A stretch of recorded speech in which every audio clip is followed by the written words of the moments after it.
Efesiërs 1. Ekskuus tog? Nee, die Bybelvers, ons sal weer na die vakansie sal hulle weer 'n Bybelvers kry. Anders dan gaan niemand vanmôre hier staan nie. Efesiërs 1.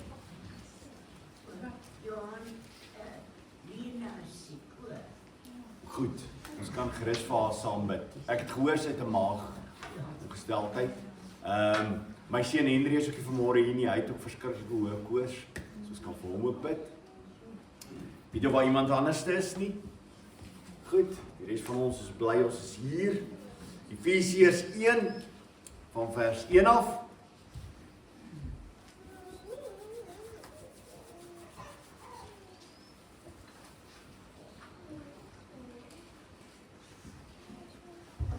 Kom ons buig ons hoofde voor die Here. Dankie Here dat ons vanmôre by mekaar kan wees. Ons wil bid vanmôre vir Lena en vir Henry, dat U werklik waar vir hulle sal styf vashou, en dat U hulle sal aanraak en sal gesond maak. Dankie Here dat ons absoluut ons vertroue in U kan plaas, vir alles in ons lewens. Here, vanmôre is daar 'n opgewondenheid in ons harte. Ons gaan saam kyk na Efesiërs vir 'n tydperk, en Here, daar is niks in ons wat kan maak dat ons die woord verstaan.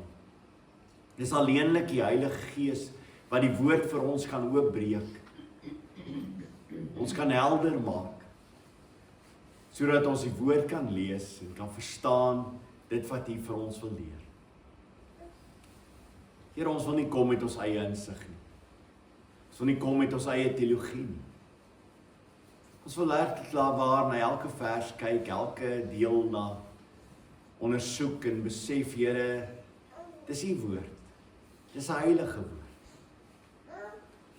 En dat ons sal inval by U woord en nie andersom nie. Ons bid dit in die wonderlike naam. Amen.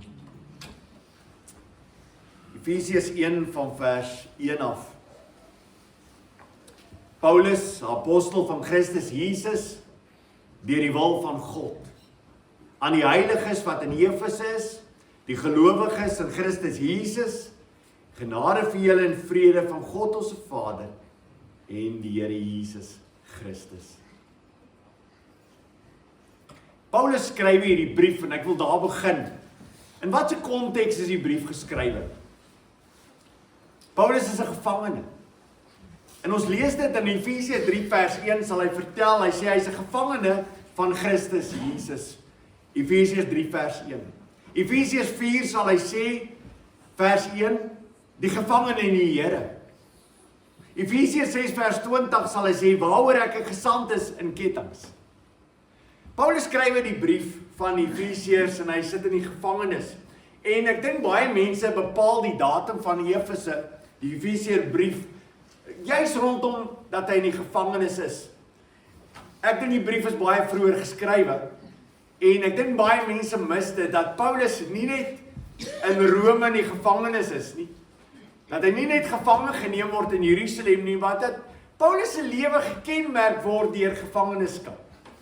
Ek dink baie keer as jy ou Paulus se CV sou gekyk het, sou jy gesê, en hy sou gesê het wat hy alles deurgemaak het, sou jy gesê, Paulus, ons sien nie baie graag wil hê in hierdie werk nie. Imagine nie die Paulus vir 'n predikant. En mense praat oor Paulus aan buitekant en sê, weet jy, Paulus, hy gaan in en uit die tronke. Hy's gereeld daar. Nou dit wil ek hê ons moet oplet. In 2 Korintiërs 11 vers 23, dis die plek waar Paulus skryf oor alles wat hy gedoen het. Hy vertel vir hulle, as daar iemand is wat kan roem, hy kan roem. En dan vertel hy dat hy Hebreër is.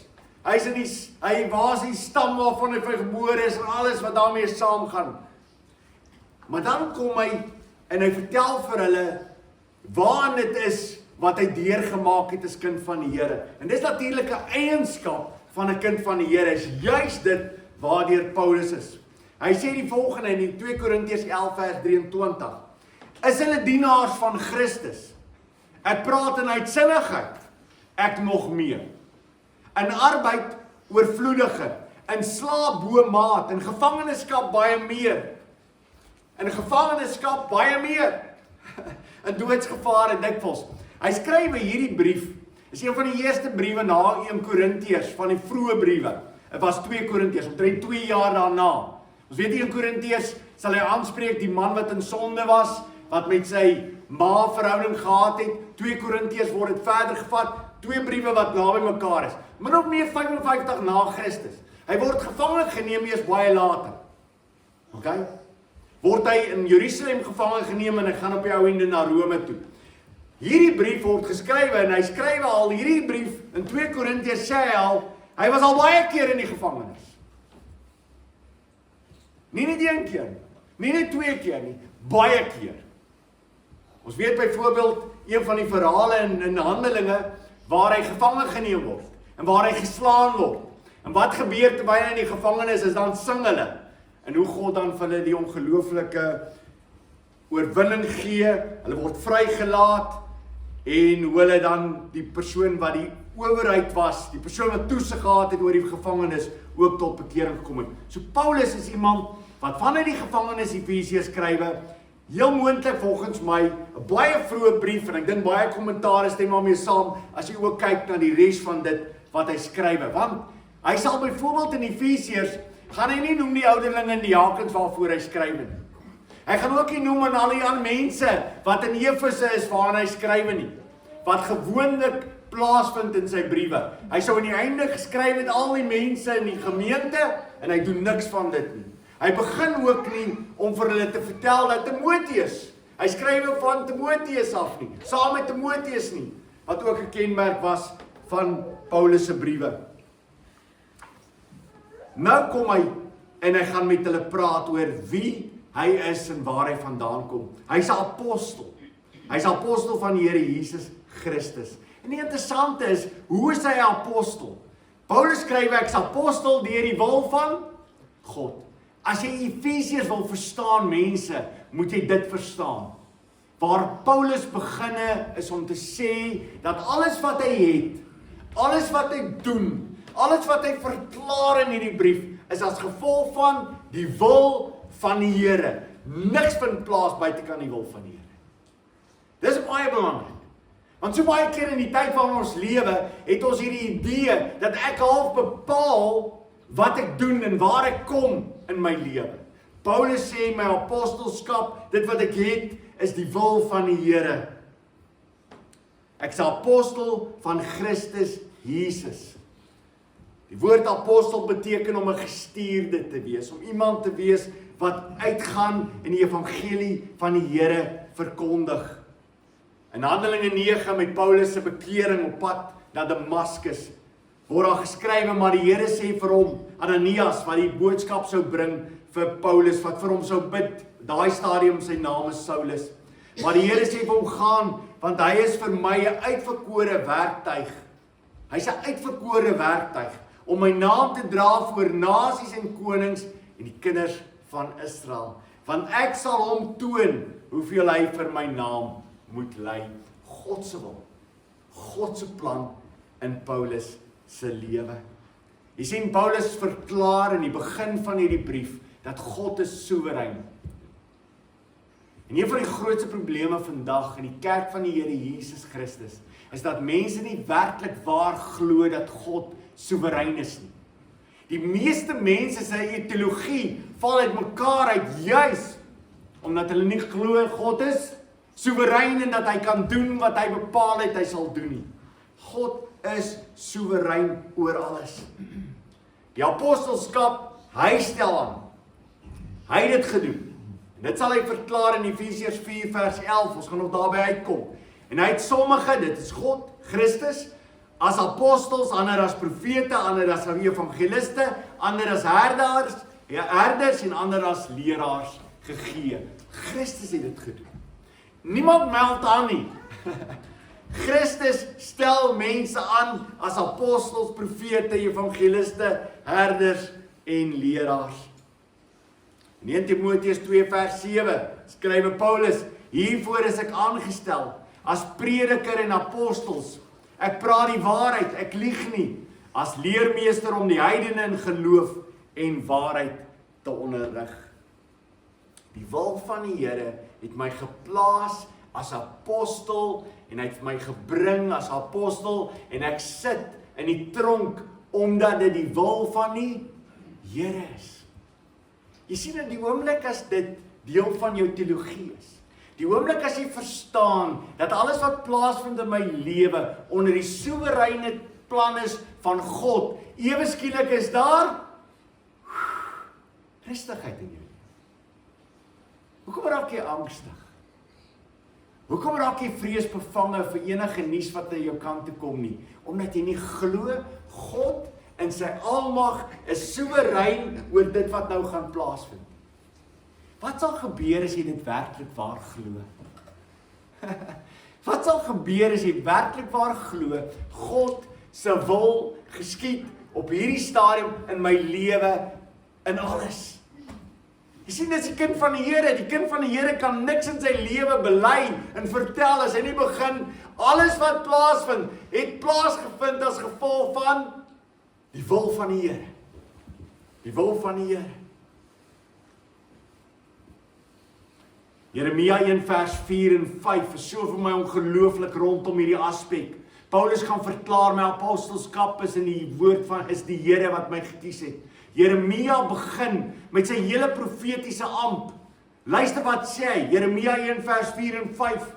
Die woord van die Here het dan tot my gekom en gesê, voordat ek jou in die moederskoot gevorm het, het ek jou geken. Oh man, moet ek julle weer verduidelik gou wat beteken geken. Geken beteken die oorspronklike taal hier in die Hebreëus, yada, in die Grieks wat vertaal word, wat hy ook in die Alexex, ginosko, beteken om jou intiem lief te hê.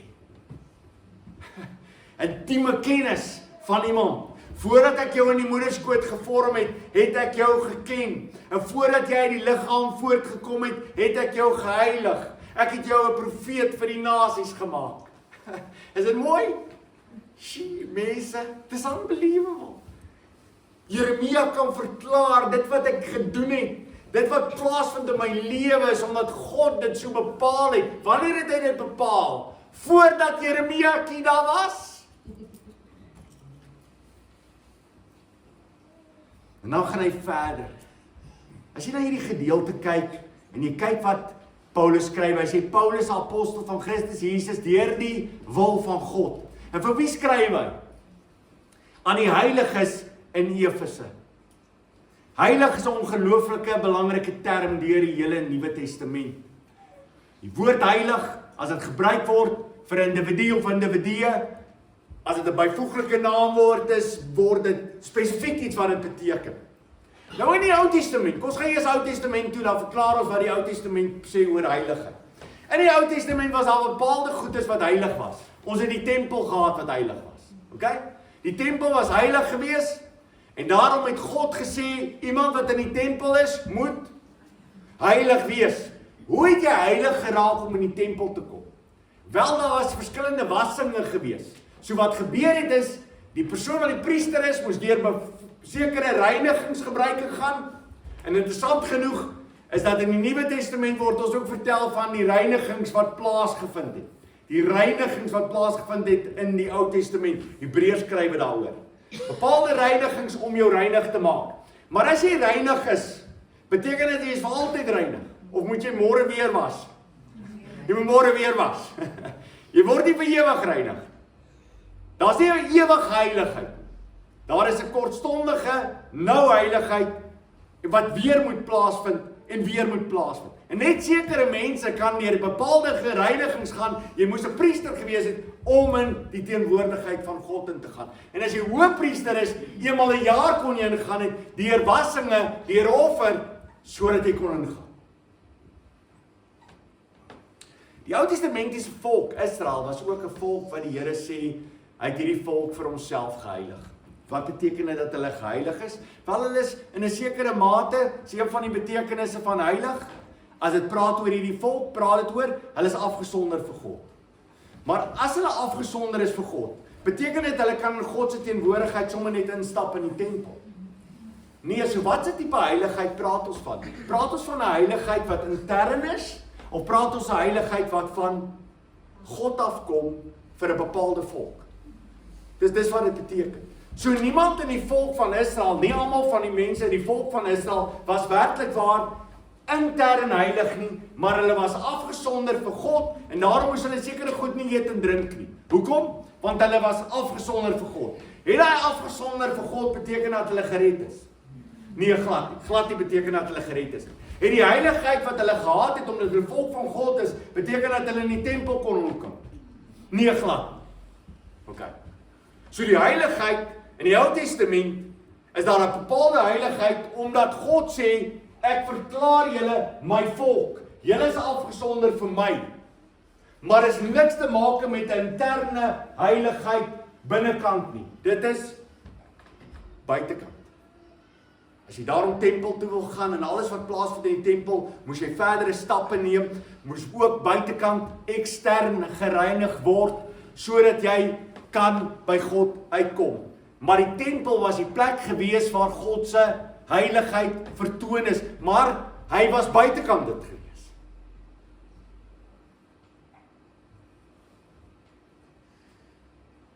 Romeine 9 vers 6 sê vir ons, dit is nie asof die woord van God nou geval het nie. Want nie almal wat uit Israel afkomstig is ware Israel nie. So baie mense wat in Israel was, hulle was volk van Israel gewees, hulle was afgesonder vir God, hulle moes gebruike gehad het, maar baie van hulle het nooit aan Israel behoort nie, aan die ware Israel. Want die ware Israel is nie Israel wat buitekant is nie, maar Israel wat binnekant is. En daarom sê die Here vir hulle, as hy praat oor die uitwendige gebruike, sê hy vir hulle, julle het nie net die besnydenis nodig wat uitwendig is nie. Dis Ou Testament, Torah, die eerste 5 boeke. Hy sê julle moet nie net buitekant besny word nie. Wat moet gebeur? Julle moet besny word van die harte. Besny word van die harte. Hy roep hulle op in die Ou Testament en hy sê, wees heilig want ek is heilig. Beteken dit, wees heilig want ek is heilig, dat die Here van hulle sê, wees afgesonder want ek is afgesonder. Is God afgesonder? Nee, wat beteken dit hy sê, wees heilig want ek is heilig. Wees moreel skoon. Wees anders. Wees in elke opsig sonder sonde. Hy roep die volk op en daarom gee hy vir hulle die wette, sodat hulle met die wette kon maak en doen om God te gehoorsaam in alles. Wees heilig want ek is heilig. Nou in die Ou Testament al, sien ons vooruit na 'n tydperk waar daar sekere mense gaan wees, en hy praat ook oor die tydperk van die Antichrist wat sal kom, Daniël. En in Daniël 7 vertel hy van hierdie groep mense wat gaan kom, en hulle gaan werklik waar heiliges wees. Daniël 7 vers 18. Maar die heiliges van die Allerhoogste sal die koningskap ontvang. Maar die heiliges van die Allerhoogste sal die koningskap ontvang en hulle sal die koninkryk in besit neem vir ewig en altyd. Wie sal die koninkryk in besit neem vir ewig en altyd? Die heiliges. Die heiliges. Vers 21. Ek het gesien hierdie horing, dis die Antichrist wat sou kom, wat nog gaan kom, sal oorlog maak teen die heiliges. Teen wie gaan hy oorlog maak? Teen die heiliges. En hy was besig om die oorhand oor hulle te kry. Totdat die oue vandag gekom het en 'n uitspraak gegee is ten gunste van die heiliges van die Allerhoogste. Die tyd het toe aangebreek en die heiliges het die koninkryk in besit geneem. So wie gaan die Antichrist vervolg? Die heiliges. Die heiliges. Dis nie, ons nou praat ons nie van 'n volk nie. Nou praat ons van 'n groep mense.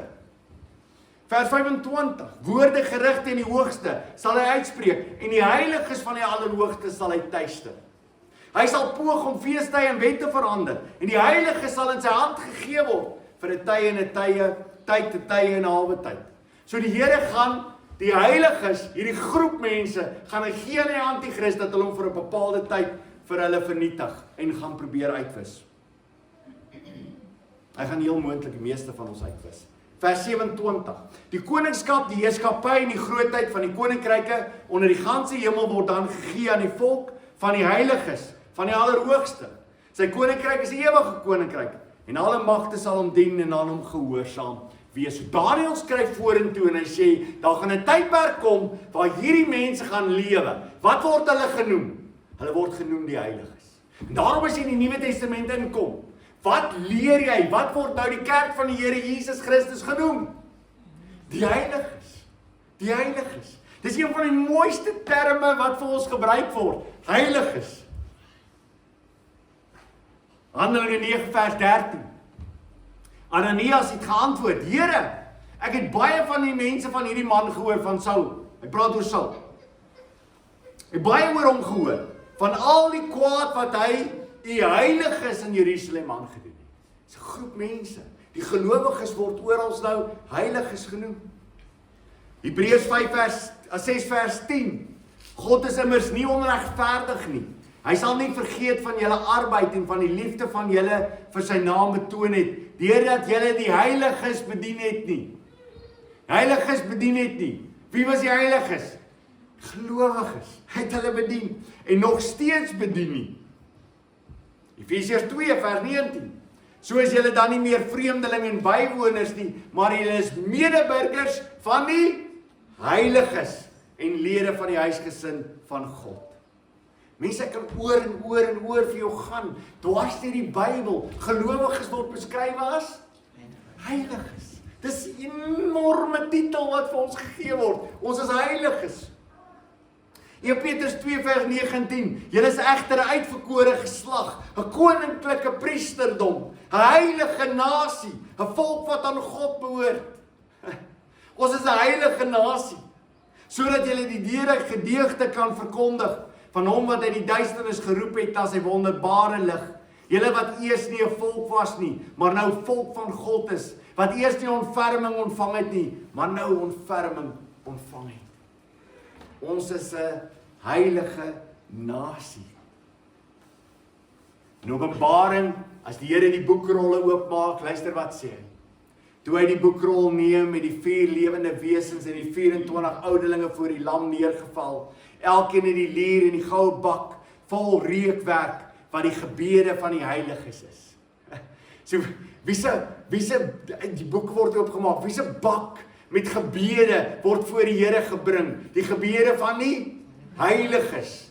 Wie se gebede word beantwoord en alleen beantwoord? Net die heiliges. Net die heiliges kan met God praat en net die heiliges se gebede word beantwoord. Net die heiliges se gebede word gemeng met wierook voor God. Niemand anderste kan tot hom nader nie, alleenlik die heiliges. Jy sien, heiligheid is die werk van Christus. Heiligheid is die werk van God in ons lewens. In Efesiërs 5 gaan hy skryf oor die hele verhouding van mans en vroue. En dan sê hy vir hulle die volgende. Hy sê mans, vers 25. Julle moet julle vroue lief hê soos ook Christus die kerk lief gehad het en homself ter wille van haar oorgegee het. Sodat, luister mooi, hoekom het Christus homself oorgegee? Het hy hulle lief gehad? Hy het hulle lief gehad. Hy het homself oorgegee. Waarom? Luister mooi, vers 26. Sodat hy haar kon heilig. Hoekom het Christus die liefde wat hy vir die kerk gehad het homself oorgegee? Waarom? Sodat hy haar, die kerk, kon heilig. Nou luister verder. Hy sê deurdat hy haar gereinig het deur die was met water en die woord.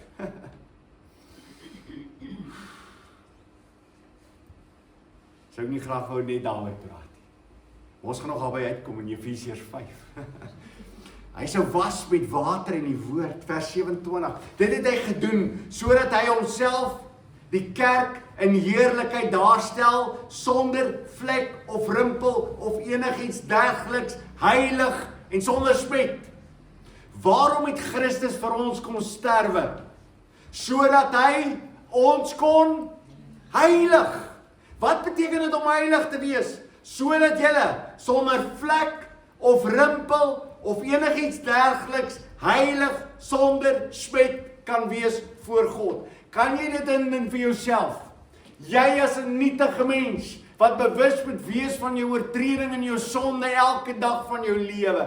Dat as God na jou kyk, dat hy verklaar, ek sien my seun en my dogter as volkome heilig. Mense in die kerk van die Here Jesus moet so in aanbidding voor die Here val as ons net dit hoor. Ek is heilig. Ek is heilig. Geen vlek of rimpel op my lewe nie. Dit maak nie saak waar ek vandaan gekom het nie. Dit maak nie saak wat ek in my lewe gedoen het nie. Die oomblik as Jesus Christus my vrygemaak het, staan ek voor die kerk sonder vlek en rimpel en voor my Vader staan ek sonder vlek of enige rimpel. Daar is geen getuienis teen my nie. Daarom as die boeke oopgemaak gaan word, gaan my naam daarin staan.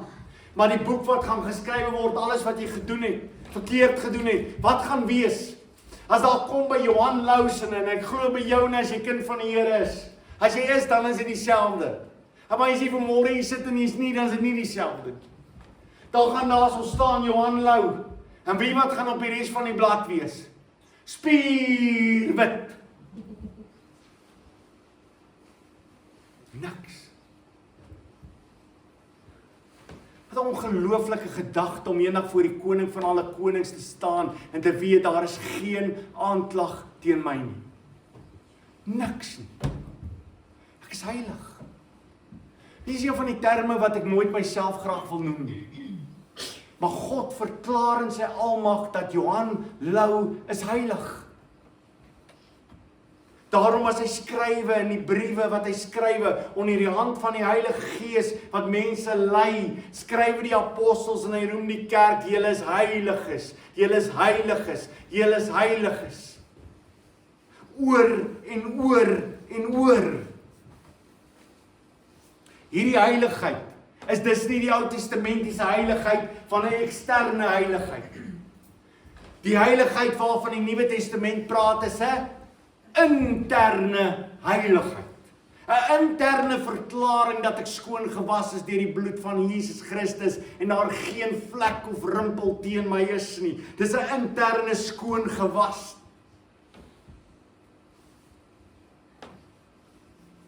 Hebreërs 2 vers 11. Want sowel hy wat heilig maak, as hulle wat heilig gemaak word. Luister mooi, praat oor Jesus. Praat oor Jesus wat beter is as die ou covenant, die ou verbond. Is baie beter. Hoekom? Want sowel hy, dit is Christus wat heilig maak, Christus maak heilig, as hulle wat heilig gemaak word, is almal uit een. Om hierdie rede is Jesus nie skaam om hulle sy broers te noem nie. Is Jesus skaam om my sy broer te noem? Nee, hy is nie. Waarom? Want hy is die een wat heilig maak en hy het my heilig gemaak. En daarom is ons van dieselfde stoffasie. Ons is dieselfde gemaak in Christus Jesus. Is ons nou broers en susters, ons behoort aan hom, want ons lyk soos hy. Hoe is dit moontlik? Deur Jesus Christus wat dit moontlik gemaak het. Mag gou julle Bybels oop by hierdie gedeelte, Hebreërs 10. Hebreërs 10 vers 10.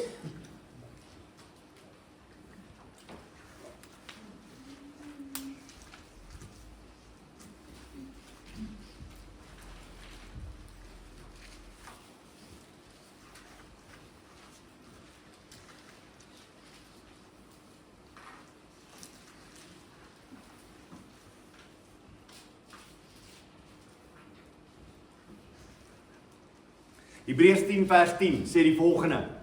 Volgens sy wil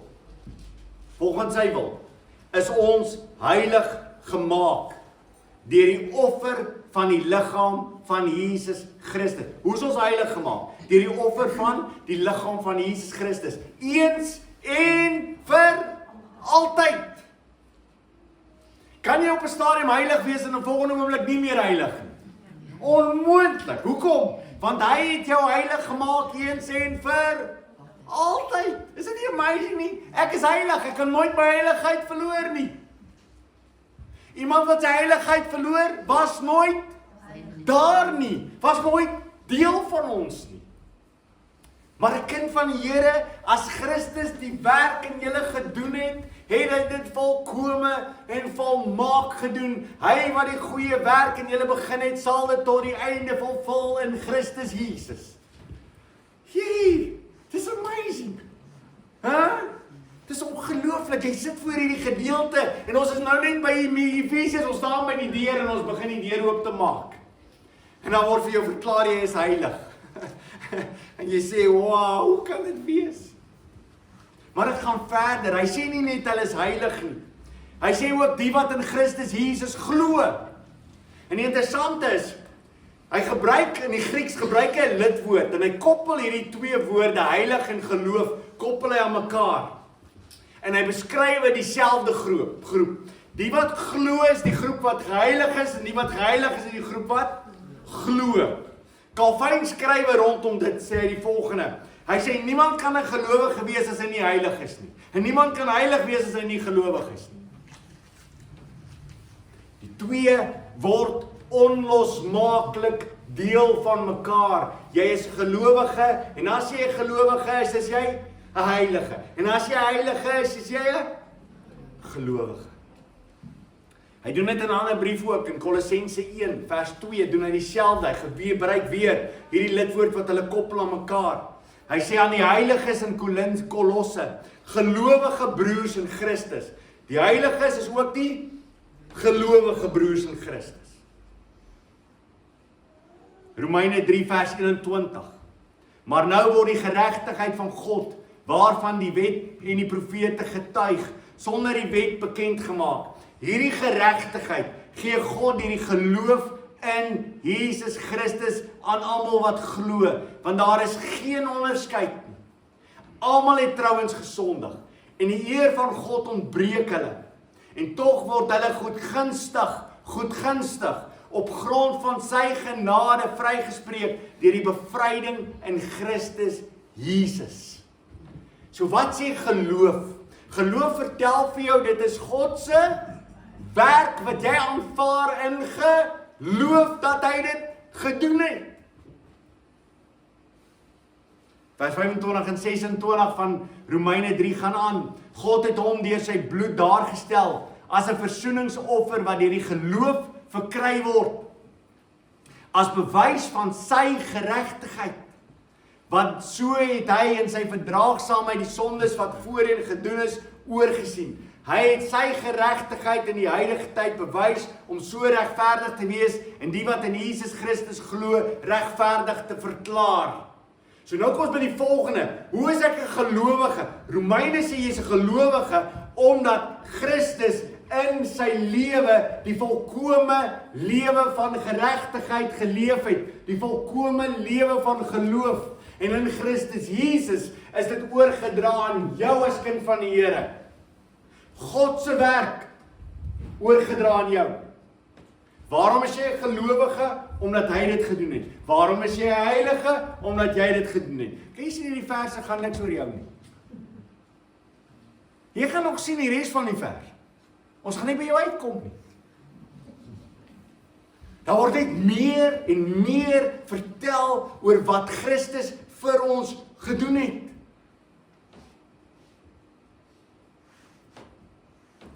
Natuurlik, die geloof wat Christus bewerkstellig in my lewe, wat behoort dit gebeur dan in my lewe? Wat bring dit na vore? 'n lewe van geloof, geregtigheid, 'n lewe wat smag na heiligheid. God roep my ook op om heilig te wees soos hy heilig is. En hy gaan dit herhaal in Petrus, as hy sê wees heilig, want hy is heilig. Glo, want ek het julle verklaar gelowiges. Ek het my geloof op julle oorgedra sodat julle in geloof kan lewe. Paulus gaan aan. En dan skryf hy in hierdie brief, wat gewoonlik in die Griekse tye geskryf is, hier aan die begin, het hulle gewoonlik vir jou geskryf in die Grieks, 'n woord wat Paulus hulle gebruik, en hy het hulle om so 'n bietjie van 'n twist op hom gesit. Die woord het te maak met die manier hoe hulle in die Griekse tydperk iemand gegroet het. Hulle het jou gegroet en hulle gesê garein.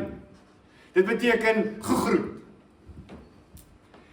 Paulus hulle sê, as hy begin en hy groet jou, sê hy genade, garo. Garein garo. En nie verskielik het gelowiges geweet, dat dit wat hulle het, is genade. Hulle het genade ontvang, hulle word geroep, en hulle word verkondig oor hulle, dat God in Jesus Christus aan my genade bewys het. Het jy dit nie ervaar tot dusver? Het jy nie by die instap in hierdie brief ervaar, dat dit wat jy ervaar op hierdie stadium, kan jy net sê, genade. En daarom roep hy dit op, en hy sê, genade. Dit is een van die belangrikste woorde in die hele Nuwe Testament, genade. Titus 2 vers 11 en 12 sê, want die verlossende genade van God het verskyn aan alle mense. En hier praat hy van alle volkere, nie alle mense, elke individu nie. Anders moet jy vir my vertel hoe hy vir mense verskyn wat nooit die evangelie gehoor het. Dis nie waaroor dit gaan nie. Gaan oor alle mense. Hierdie Griekse woord vir alle mense het te maak oor elke liewe groep.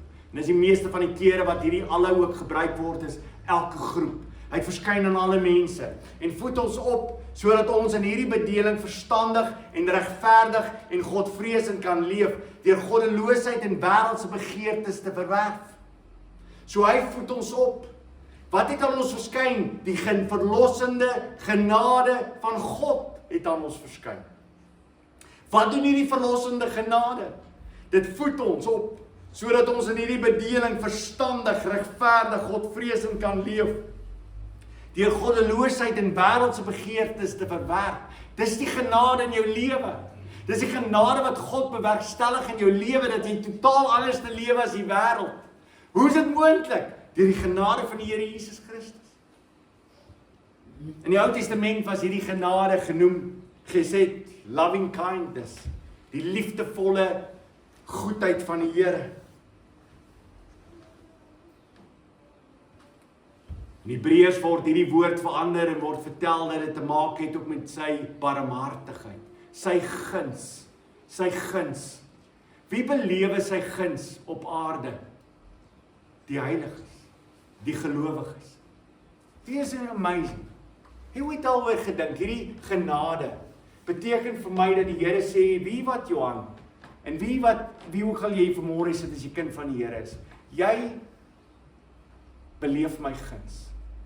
Ek gee jou my guns. Het jy ooit gedink wat dit beteken om die guns van 'n koning te hê?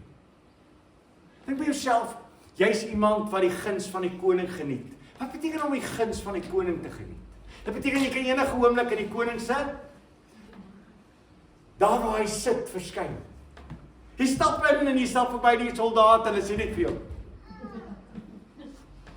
Almal ken jou dan. Jy stap reguit verby na die koning toe en die koning staan jy voor hom. En hy sê, gaan ek vanmôre met jou, jongen. Jy weet natuurlik het my guns. Verstaan julle hierdie? Dit is ongelooflik. Weet jy wat, dat elke oggend in my lewe, en dit bly nie by die oggende nie, dis die hele dag, 24 uur van die dag, wandel ek in sy teenwoordigheid. Niemand in die Ou Testament het dit ooit kon dink nie. Eenmal 'n jaar kan die hoofpriester dalk daar vir 'n oomblik in die allerheiligste gaan, en hy kan 'n offer bring, maar dis nie dit nie. Dit beteken ek is by die koning van alle konings, ek is in sy teenwoordigheid, ek praat met hom, ek gesels met hom, hy leer my deur sy woord, en ek het sy guns. Vir die res van my lewe het ek sy guns. Niemand sal my keer nie. Niemand sal vir my kan wegwys van die troon van die Vader nie, want ek het sy guns in Jesus Christus my verlosser. Nie op grond van enigiets wat ek is nie, om die waarheid te sê, ek is niks. Is dit nie Mephiboset nie? Wie was nou Mephiboset? Hy was 'n man gewees wat sy pa het vir Dawid sleg behandel. Daar's niks in Mephiboset wat goed is nie. Die koning roep hom. Sê Mephiboset, ek wil met jou praat. Mephiboset weet daar's een ding wat die koning met my gaan praat, hy gaan my doodmaak, man. Mefiboset kom voor die koning.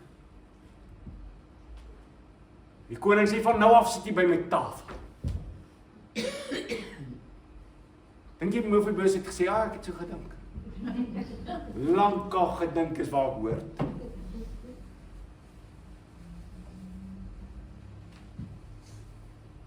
Dit wat Christus vir my kom doen het, is die ongelooflike beeld van Dawid en Jonathan, van 'n verbond wat plaasgevind het. En Mefiboset het die guns van Dawid as gevolg daarvan. Jesus Christus sterf aan 'n kruis. En as gevolg van sy kruisdood, ervaar ek die guns van die Here. Nie oor wie ek is nie, maar oor wie hy is.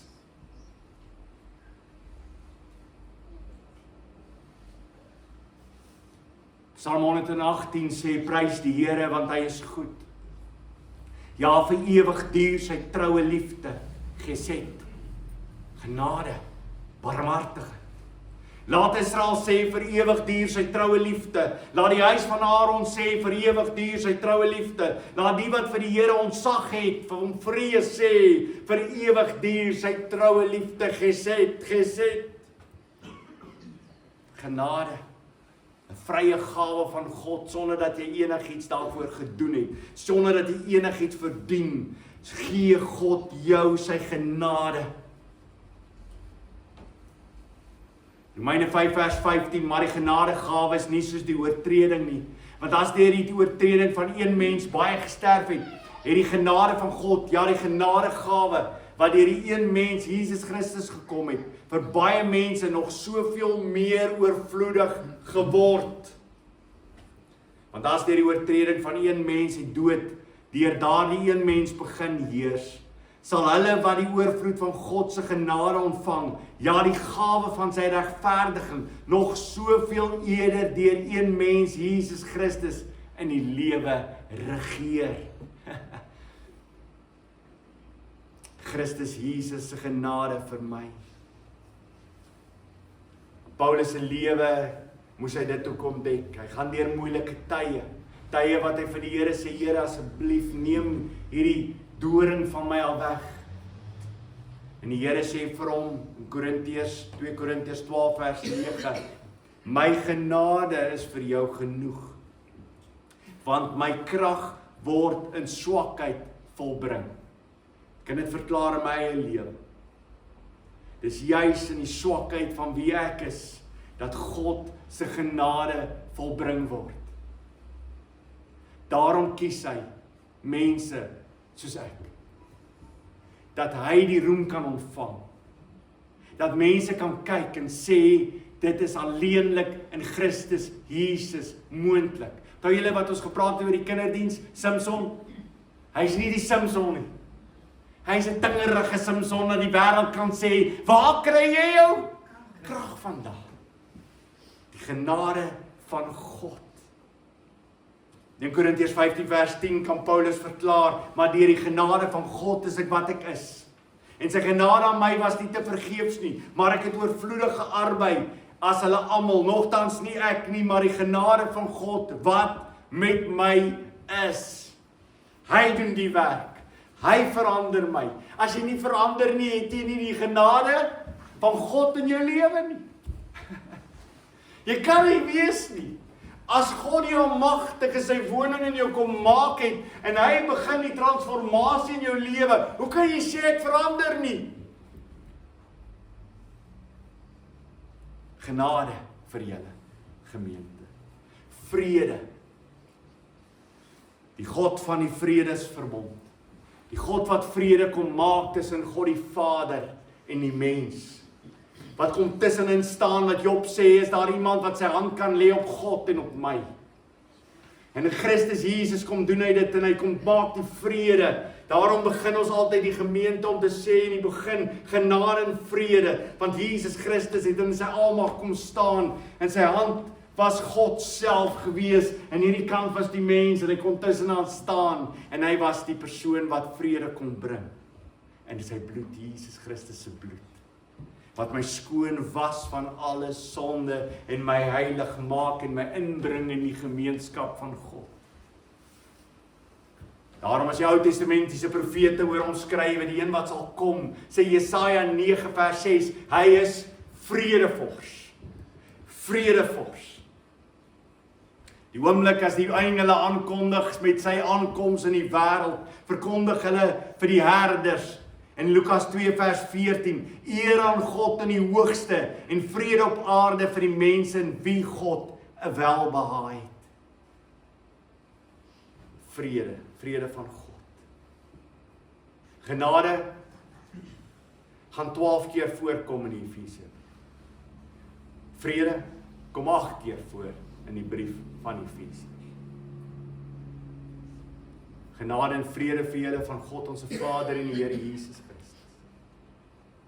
Daar's alleenlik genade en daar's alleenlik vrede in ons lewens, omdat dit plaasgevind het deur God die Vader. Hoe dit deur God die Vader plaasgevind.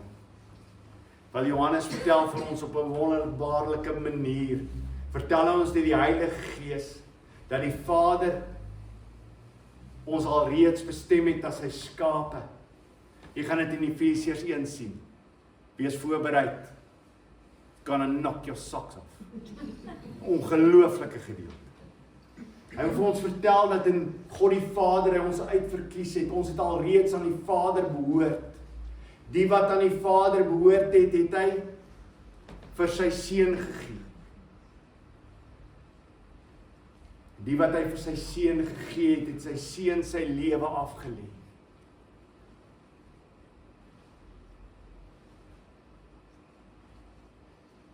As die Vader ons in sy hand het, wie sal ons kan uittrek?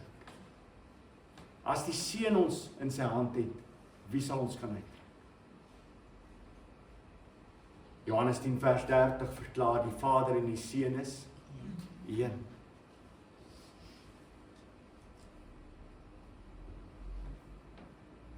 Genade en vrede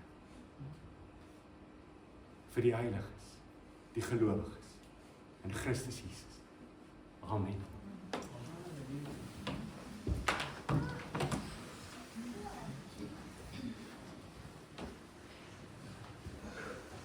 Here, vanmôre is daar 'n lied in ons harte. Dit borrel in my, want ek is so bly. Here, hoe is dit moontlik? Hoe is dit moontlik dat daar verklaring kan uitgaan van U af? Dat die wat aan U behoort heilig is. Here, ek is verstom elke keer as ek in my Bybelstudie dit lees. Hierdie woord heilig is enorm groot. Dit verklaar my wat ek nie is nie. U geloof, U lewe van geloof wat oorgedra word op my, dat ek lewe uit geloof uit. En dan kan ons begin met hierdie brief. In die begin word daar verklaar, Here, dis alles te maak met die genade en die vrede. En ons kan dit bely, Here. Ons kan dit sê, amen, amen, amen. Here, Jesaja vertel vir ons, dat daar in die troonkamer, sien hy die beeld van U. En engele wat uitroep, heilig, heilig, heilig.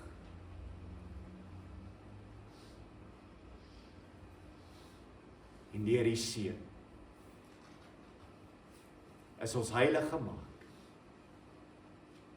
En woon ons nou saam met U en U woon in ons. Ons prys U naam. Amen.